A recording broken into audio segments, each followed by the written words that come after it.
The Whitmer Panthers, that is, they've had a history of success in the postseason. They've earned a trip to the second season 10 years in a row. Last year playing into week 13 before falling to Olentangy Liberty. Now this year, some different group of kids at some spots, but at the same time, a number who have playoff experience as well. Head coach Ken Winters hoping they can put it all together come Friday night against a powerful opponent in Dublin Kaufman.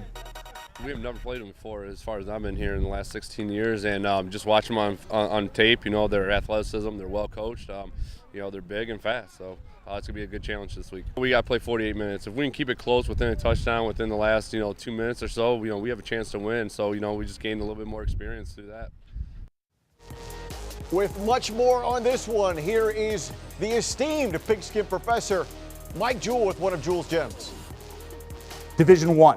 Region 2, the familiar home of the Whitmer Panthers. And they're going to take on the Shamrocks of Dublin Kaufman, a typical, tough Columbus area D1 football team. Let's take a look real quick at last week, though. Whitmer, throughout the Riley Keller years, and I know there's still one more left, have been nothing short of brilliant in opening up halves and finishing halves. And I think that was the key to their success in one of the best games in the state, their 20-17 victory. The ability of Riley Keller to get the ball in the end zone to open both halves.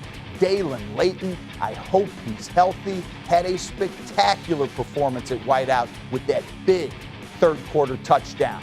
We're used to that. But what we saw also was an incredible effort by the Panther defense in those opening moments and those also important closing moments.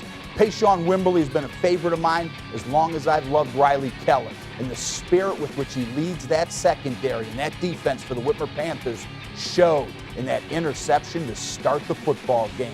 He hounded Zach Harrison, coming over him and through him to disrupt that D1 defensive end wide receivers play Friday night. Payshawn Wimberly will remain the key to that Whitmer defense. But oh my goodness, there were others. The stop at the end of the first half to keep the Orange out of the end zone. Spectacular, maintain momentum. And then at the end of the game, after Keller's magic, the Orange had time, but a Brian Hayes sack and then recovering the fumble, a brilliant performance. So what do you do now? In week 12, you continue to ride that emotion and grind, knowing that your opponent is going to be a little bit bigger and a little bit stronger than who you took on the week before. Perhaps the biggest story of week 11 was the emergence of Kobe Myers, Darren Washington at right tackle, Keon Gatlin at right guard, opening up the back to the future look. Whitmer's counter tray, pulling that right side to the left. Washington kicking out or leading up was unbelievably efficient inside the red zone.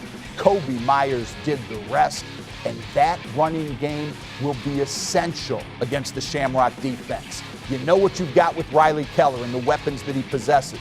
Great to see Jake Gladio back on the field after the injury. He's a speed merchant that gives Whitmer more options on both sides of the football.